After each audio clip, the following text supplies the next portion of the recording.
Right then, this is a walk-around video for a really handsome looking estate. This is the Honda Civic 1.6 SE Plus Tourer, or with Navi, or navigation as they call it.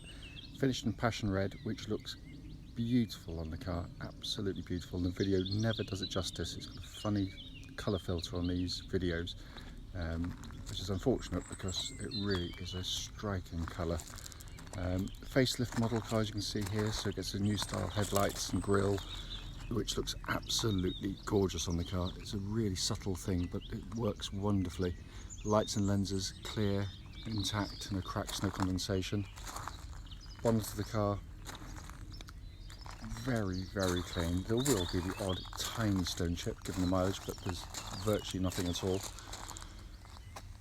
Near side of the vehicle, really smooth in the panel work.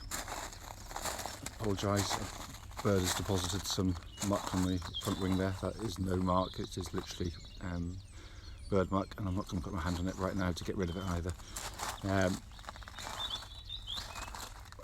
work very clean. There'll be the odd tiny little mark, but nothing obvious on there at all. And then my favourite angle for these Tourers is here, because it's a really nicely styled estate car.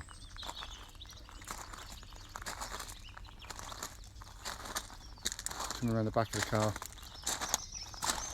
offside of the vehicle, again very crisp in the panel work.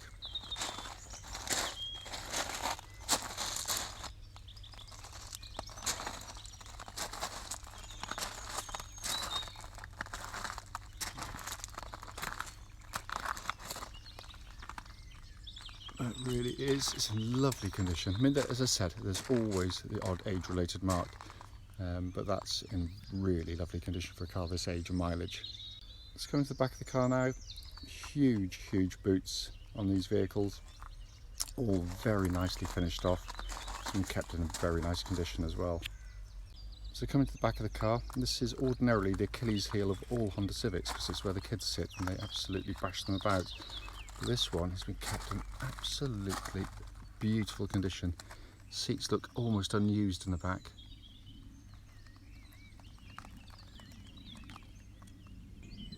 Coming to the front, passenger side, again as with the rear, it really doesn't look as though anyone's really sat in that seat.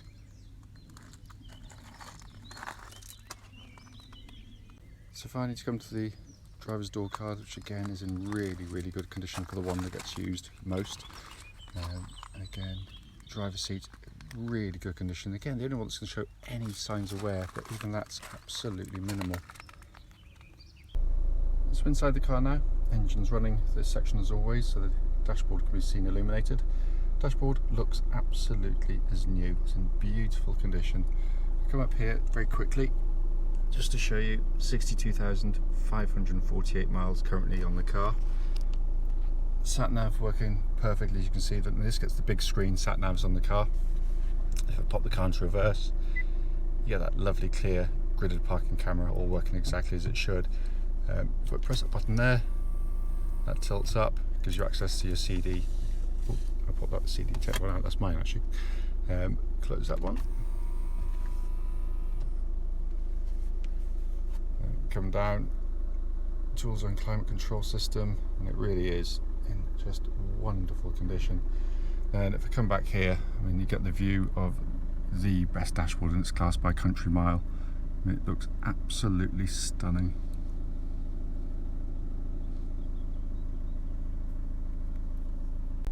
Finally, just to show you, owner's manual pack and lock wheel nut key, both here and present with the car. Right then, this is a quick road test on what has become an absolutely foul day, and this is for a Honda Civic 1.6 SE Plus Tourer, and it's the diesel car, of course. This particular car, if I can read it, do apologise, is registered EY65XHD, and mileage currently showing at 62,515 miles. The reason we do these videos is very simple indeed. It's because we want to make sure that if anyone's looking at any of our cars online, they actually get to see the cars we're advertising in operation. And the reason for that is we know to our cost, unfortunately, just how frustrating it can be to go and see a car which can look perfectly good in photographs and description, but when you get and drive it, you find out it's got a fundamental issue which you're obviously much rather knowing about before setting off. So that is why we do it. So coming to the car in question, starting with the engine, as always, starts absolutely instantly and settles to completely smooth, even idle. There are no warning lights on the car at all whilst the engine's running, and temperature gauge running at a third now, and it's been running for quite some time, so all absolutely fine. The engines are simply superb units, very smooth, very quiet, very refined, only noticeably a diesel at sort of first and second gear, because even Honda can't engineer it out, the sound a diesel makes it at that kind of speed. But when you're up and running, it's just a lovely, lovely unit indeed. And what's brilliant, of course, is the fuel economy on them is actually really easily achieved. I've had numerous of these cars, and my shorter trips I tend to be kind of around sort of high 50, 60. Longer trips, just going with the flow of the traffic, not rushing, 70. Is what I've been getting as well. So, but that's driving style. It's utilising the economy button on the steer on the dash as well. But a brilliant engine. Engine then feeds through clutch and into gearbox. Clutch on the car, smooth and positive in actuation, bites well. So all good there. The gearbox in the car rather is superb. Honda do these fantastically well, because like most modern front-wheel drive cars, the gear lever is actually attached to the gearbox by cables, and that can mean that some cars can feel very light, lifeless, vague, all the things I hate in a gearbox. This feels as though it's going straight into a box. It's so precise and so mechanical in its feel. Absolutely superb, and it feels much as it would have done when it was brand new, because I can't feel any wear in it at all. Steering on the car, track's absolutely dead straight. There's no vibrations at this speed or anything up to the legal limit at which I'm approaching now, and our driver checks on the motorway as well. So all fine there, but it's just beautifully weighted, very precise, really quick, accurate. So for the enthusiastic driver, it's a wonderful companion. The chassis likewise is very dynamic. It's very quick to change direction. It eats up corners with minimal fuss, and yet it still allows a really lovely compliant ride. It's a very, very comfortable car indeed. What I'm looking for on road test, by the way, is any kind of mechanical noises coming from underneath the car that shouldn't be there, any sort of rattles or clonks. You'll hear it hitting the bumps, but nothing more than that, and there's nothing there.